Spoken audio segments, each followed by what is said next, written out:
So today we move forward to the next group of dhammas, the Bojjhangas, or the 7 factors of enlightenment.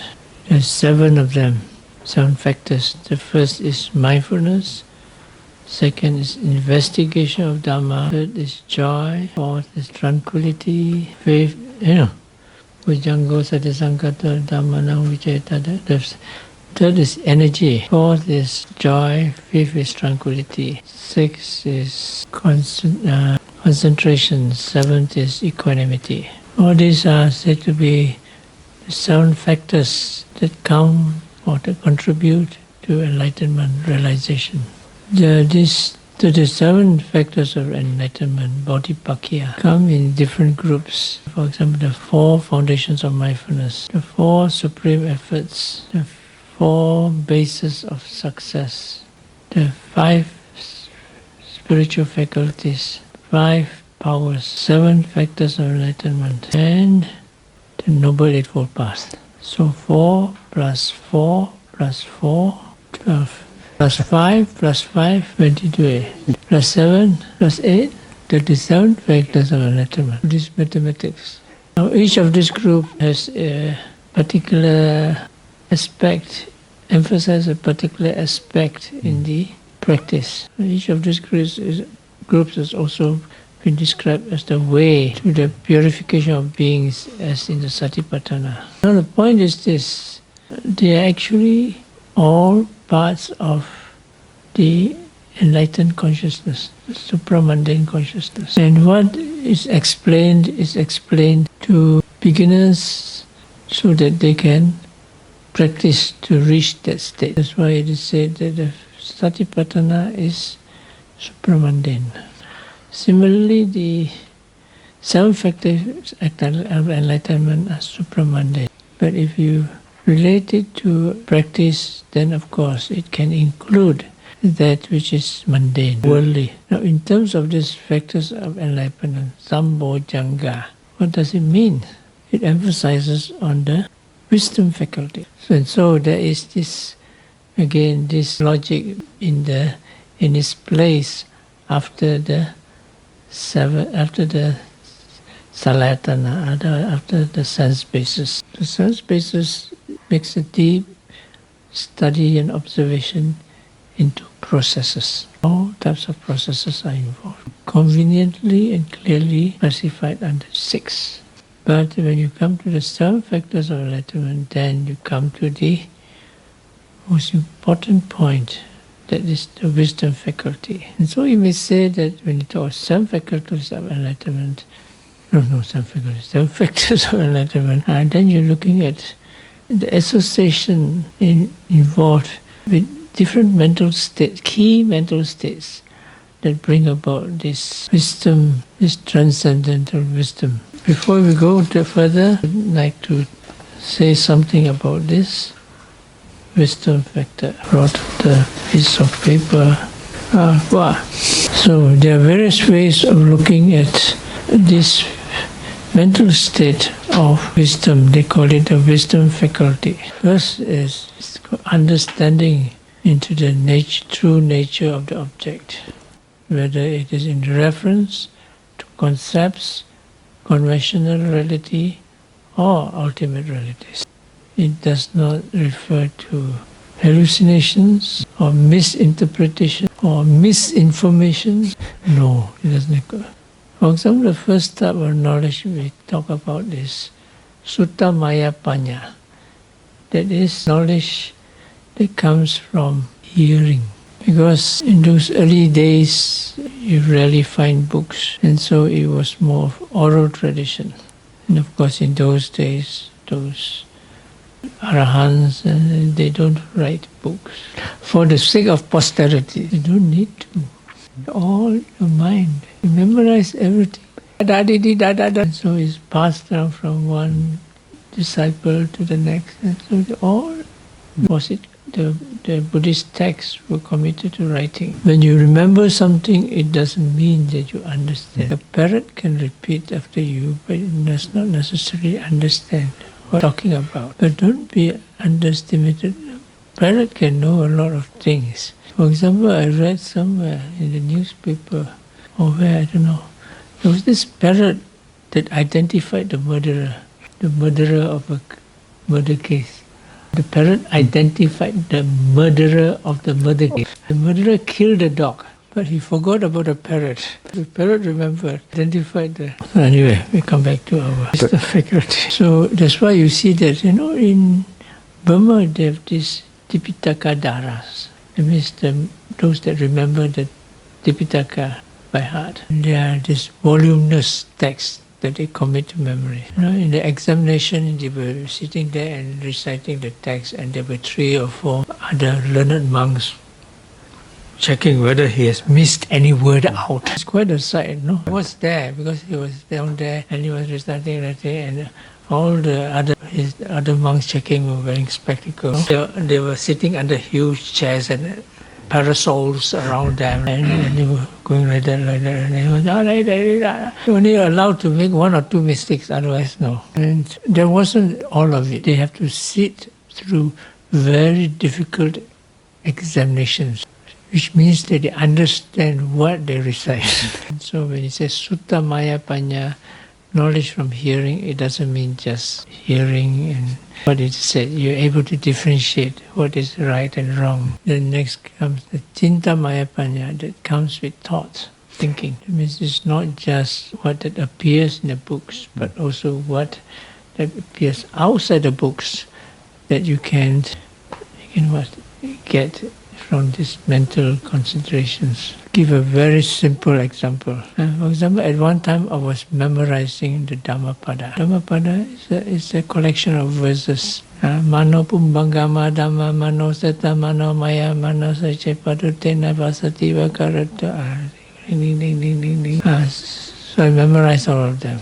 Well, I think I understood what they say. Now, what happened was interesting. Now, every time in life when I go through a situation, I could apply one Dhammapada verse for it. Sometimes more than one, no? With any situation in life you come across, you know that this verse is suitable for this situation. From that, you can understand the situation in life itself.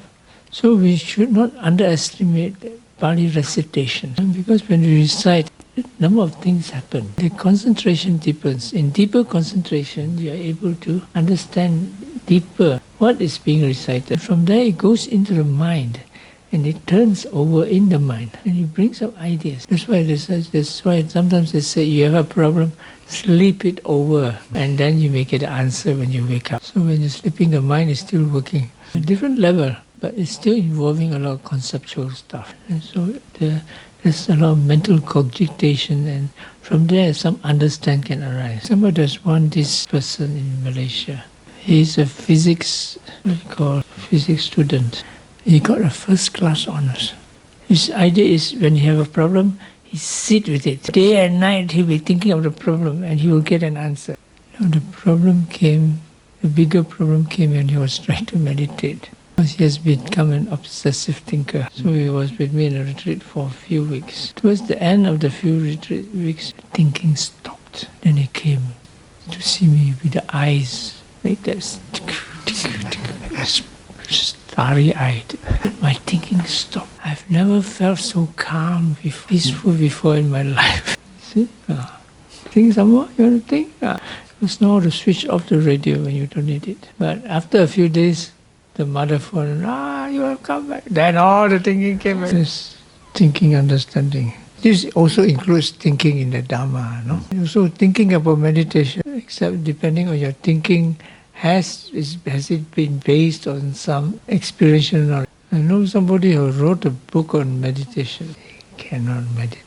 There's so much thinking. He's quite a scholar. He wrote a big thing about meditation and so on and so on. Well, a lot of people like that book. I wouldn't say it's a bad book, I would say it's a good book. But meditation is something else. So that's where we come to the Bhavana Maya Panya, that is the wisdom involved with meditation.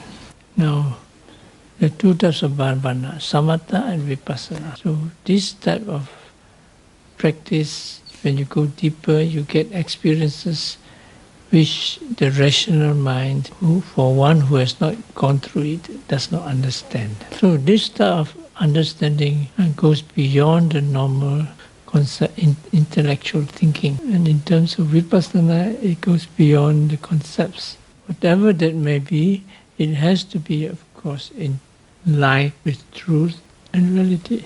What is false and you take it to be real, then there's something wrong. So that's one point. So the second point is that this example, it comes also, you can find it in the text. Wisdom or understanding faculty, there are two clear examples. Similes. First is the light, and delusion is like darkness. This is very clear because when it's dark, you cannot see clearly. When there's light, then you can see what is there. Like what happens is some of them, after the preaching of the Buddha, they say, oh, it is clear to me now. Just like when something is covered, it's been lifted out. The second is the knife. Because the knife cuts into things and reveals what is hidden inside. Now we come back to the point where the wisdom faculty is a mental state. And the mental state dependent associated with the consciousness of knowing. And the consciousness always has this perception coming along with it. But we are talking more about the wisdom faculty of understanding, where, of course, perception, consciousness is involved. It is knowing deeply the nature of the object according to reality. And in vipassana, it's knowing the reality that is the Paramattha Dhammas, the ultimate realities, the three universal characteristics. That's not the end of it. You must go, when you talk about three universal characteristics, you talk of transcendence, transcending of conditioning. The thing about this is the mind has a power to know, and the mind has a power to understand.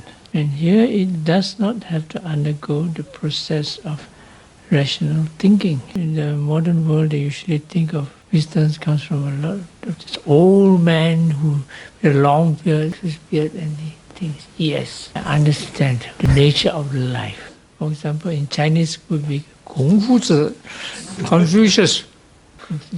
Konghuzi, okay. In Europe, it probably Leonardo da Vinci. And at some point, probably his knowledge goes beyond the thinking. No? But in vipassana, this understanding goes directly into the nature of the object. How can one have deep understanding on the nature of an object when you don't think? When you study, do meditation and learn Abhidhamma, it's obvious because the knowing is not just like taking photographs. It's more like Sherlock Holmes and his bloodhound. Who done it around? This is like thinking, but here is not thinking. The mind goes around sniffing and little things are more like a laser beam that goes in and scans everything. You have cancer. Then you're finished. Life is impermanent. You understand. I'm not going to live. It's kind of wisdom. Some people don't think they're ever going to die at all. Met someone who was working in the elderly's home. So he said he recalled an incident when he was talking to a 90-over-year-old woman.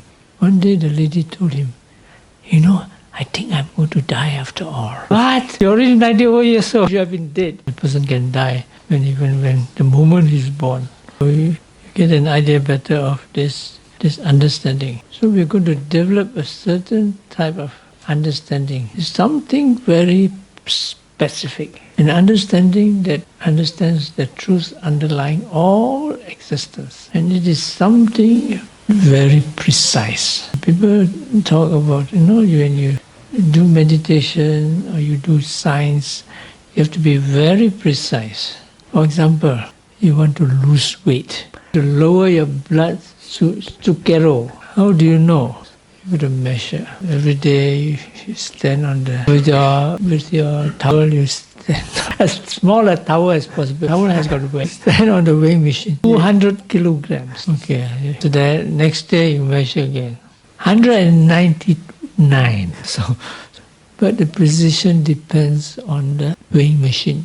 So you must, for accuracy and precision, you must get a good quality machine, not one that makes you seem to be more light as you would like it to be. But when you come to the mind, something else. How do you measure the mind? Mental waves, ECG thing.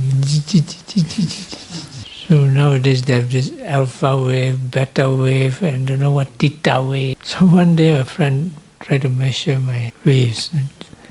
So there was this alpha, blah, blah, blah, blah. And suddenly there was a high theta wave. Look at me, what happened? I said, I don't know. I was just didn't do anything. Question the accuracy of that machine has been using, the interpretation of what is alpha, beta, and what it does. All actually materiality. And so they said the mind is don't know what do you call, that electric current that goes from one brain cell to the next. Are you serious? I mean, those zap, zap, zap is the consciousness? Please. The materialities, probably the fire element. Anyway, we shouldn't make fun of that. Very intelligent scientists. Who am I? Anyway, there's no I. It takes my conscience away. So the mind is something else. So how do you measure the precision of the mind? That's another question. We are talking about this vipassana first. What is the precise point that vipassana aims at? Is it the rising and falling? If it's the rising and falling of the moon, if people don't watch the rising and falling of the moon, that means their wisdom cannot arise, which is not true. Is it measured by your footstep? That means you do one phase, it's not as precise as 6 phases. No, that is a general guide. Of course, in the beginning we have to have a general guide. You say it's precise? No. It's cozy, something like that. So what is the point? You must get the right point. The point is things as they really are. That is reality. You give all those instructions and so on, but you miss this point, you miss everything. For example, there's just people talking about mindfulness. Sati, what do you mean by sati? Then one person came up and started saying, mindfulness, the word is actually connected with the past. Something very wrong with this. And so I say, you look, when you talk of satipatthana and mindfulness, it is involved with timelessness. Miss this point, you miss the most important point. And so when you say things as they really are, first to put aside all the concepts which include time, person, forms, and all those out. Worry. But in beginning, you have to make use of these things to know you come 5 o'clock to meditate. Otherwise, out. So we have to make you watch the right step, left step. You say, why should I watch right or left steps? There are no legs. It's a concept. For example, there was this lady. She had been a nun before, Mahayanist nun. Mahayanist, they talk of emptiness. So when she came to meditate, she had a lot of pain. They said, why you want us to watch the pain? Everything is emptiness. I said, if it's empty, what's wrong? You can sit longer. I can't, it's too painful. Your words are empty words. Then there was another case. The one was in Malaysia. The one is in Hamburgo. There was this, there were all these ladies that do a lot of this zazen and all those. They study the Heart Sutra, Sutra or emptiness. And so when she came to meditate, I told her to watch rising and falling and all those things. And so one day she came and said, I'm very disturbed. I said, why are you so disturbed? He said, my son has been staying with me for so long and now he wants to leave the house. So he cannot stay in the house anymore. He said, I'll be left all alone. I said, what can I do? Watch your rising and falling. I know everything about Sunyata, she says. And why all this fuss about your son leaving? No mindfulness. Go back, you're rising, falling, mindfully falling. Back to ground zero. And so in the same way, when you go to the real object, there are no concepts. There is just the mindfulness to see what is, to experience what is there. Once you start saying, this is that is that, it becomes a more kind of, we say, perception. Is this perception precise? Cozy. Only to an extent, because it's only still superficial. You have to go deeper than that. Just knowing rising and falling, coming in parts and pieces does not get you enlightened. Of course, certainly better than getting drunk. So when you say things as they really are, it goes beyond all this. That is, it goes beyond all signs. There's this animitta samadhi. That is the signless concentration. Because when you have sign, as you remember when you talk of perception, I recognize this because there's this round thing. It's a sign. I know this, right? Because there's a good translator. So these are signs. Still not precise enough. The precise thing is beyond all signs. And therefore the Nibbana is beyond all signs. So this I remember Upandita telling me, signless means it cannot be described. Doesn't mean it's not there. It's just not possible to describe it because you describe it because of the signs. It means when you say to be precise in your mindfulness, it means to be mindful of things as they really are. When I say things as they really are, I don't indicate, I don't say that there are any particular signs involved. Just like you open the window, you don't choose to look at anything. Whatever appears, there it is. So if you can look further and further, then you see more different things. So it keeps going beyond what is perceived at the moment. And this is the precise instruction. Just like in the Bhaddikarata Sutta. This is one of those precise and concise instructions in Vipassana. How does it go? Atitan nagamayang napatikang ke anagatam yadatitang pahinanta anagatang pachupanan jayo damang tata vipassati asangkirang asangkupang tang vitamanubruhaye. Do not trace back the past or wonder about the future. The past is past. The future has not yet arrived. If one knows as it is the present phenomena, invincibly, unshakably, of that which can be penetrated or gone beyond, of what can be penetrated.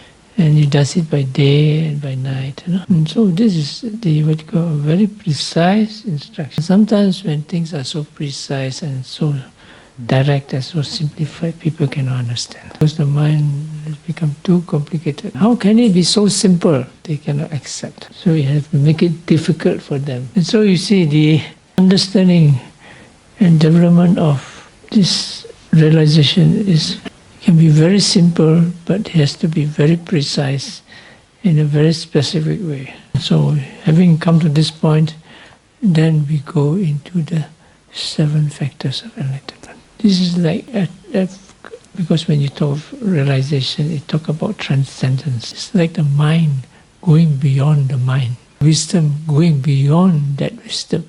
Okay, stop here tonight.